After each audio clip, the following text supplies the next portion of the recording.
stand for that. The cross was a solution, but it rose again. Wise men follow him, but it rose again. Wise men follow him. Thank God for the renegades and the lives they lead. For ahead of their time. Without the renegades, Lord knows where we'd be. When it comes to heroes, renegades are mine. Hello, everybody. I'm Sherry Shriner. You know, I've been trying to get this message out for the past 2 weeks, and it's always something. Something always comes up, and I can't get this message out, and so I'm determined to get it out today. You know, it's just always an uphill battle whenever you try to expose, reveal things that are going on. And it's nothing new that I haven't spoken about over the last couple of years. The Lord always keeps me in the same general direction. I just keep praying to Him all the time to reveal the truth in all things to me and open my eyes so I can see the things that are coming, and to reveal to me how the last days events are going to play out.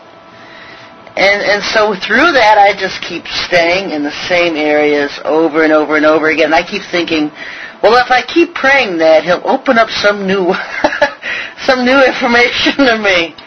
And He doesn't. He just keeps pounding this stuff to me over and over and over again.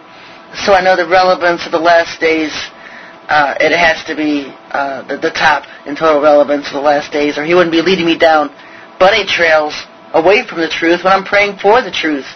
You know, He says when a kid asks his parent for a piece of bread, will they give him a rack? And so I'm confident in the Lord in that when I ask Him for the truth in all things and to show me the events that are coming, that's exactly what He's doing.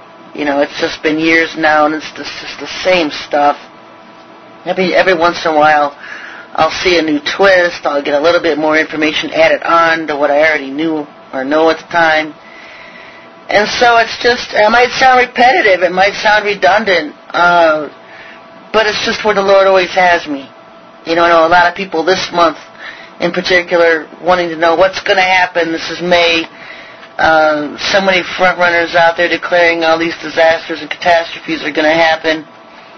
And I've sent out some information about Maitreya's Day of Declaration simply because it was something Share International, his supposed homepage website, had put out last year or the year before, and I just circulate it every year because they were adamant that Maitreya would make his worldwide introduction on May 25th. Never declared what year, but they gave the date of May 25th, and so that's why I just kind of every May circulated out there. I kept it on my websites under the link for Maitreya. And he's definitely, folks, definitely someone that's going to come and rile up the masses, and I just can't think or understand if he is the first beast, the second beast. I know he's one of them. I know that there's several coming. But he's definitely a major player because he is going to round up all 1.6 billion Muslims behind him. And so that's a huge chunk of the world's population to declare war against the rest of the world with. And that's basically what he's going to do. So I wanted to talk a little bit about him today. And something else that has just blown me away lately is that this whole thing with Mabus. And the Lord led me into this. I know for the last couple of years, Mabus is a character that Nostradamus talks about in his writings. And I'm no way endorsing Nostradamus. He was not a prophet of the Lord's. But he laid down a bunch of future quatrains and prophecies, and he's a false prophet. But just as with the New Age material, if you go through their stuff, you can usually get some foresight into what they're planning for the future. And so that's basically what you can get from Nostradamus, is just some kind of a foresight of what perhaps could happen, who are the main characters, main players in the last days. And so I never really understood this Mabus. I thought, well, it could be Maitreya himself, it could be this Maitreya, or it could be George Bush. I mean, no one's united Arabs like George Bush has. I mean, they're all united now in war against everybody else. And they're all waiting for their 12th imam to come. And so that would be this Maitreya to fulfill the role, especially since Iran has just really stepped up, and they keep proclaiming that their 12th imam is going to arrive any day now. And so they're really looking for the entrance of Maitreya to come, because he's going to fulfill that role and just blindside them all, that he's their 12th imam, he's their Messiah, and it's just going to rock the entire Muslim world when he comes, let alone ours. So this Mabus is another central figure, and so I didn't know if Maitreya was this Mabus or not. But what I've seen in the codes lately, the Bible codes, and I'd gone through them a year or two ago on this Mabus, and I knew that Mabus was associated with Maitreya. That's why I didn't know. Maybe it's just another name for him. At the time I thought it was. Just didn't really know.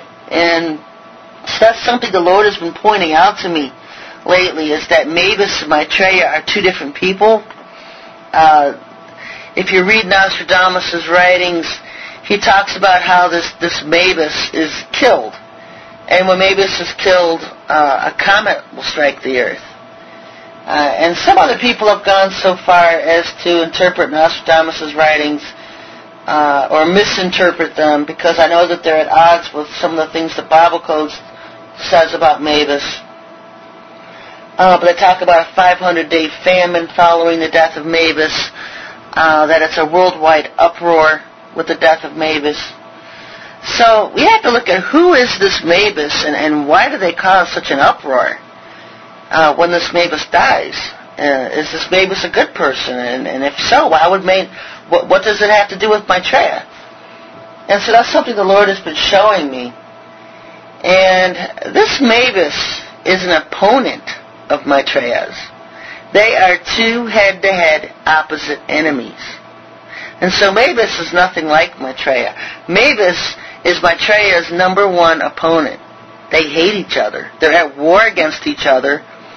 And the first thing Maitreya does when he comes to Earth, first or second thing he does, is kill this Mabus, because he hates Mabus. Mabus has just been an attacker against him, has been a boil on his butt, and Mabus has just gotten on his nerves to no ends, where Maitreya publicly kills Mabus, makes a public spectacle out of it. And it is the death of this Mabus that will gain worldwide recognition. It shocks the world. Basically, they know who this Mabus is, and so the death just shocks the world.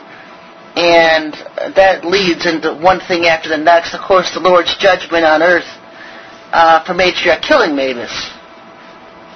And so I've been seeing all this stuff from the Bible codes the last several months.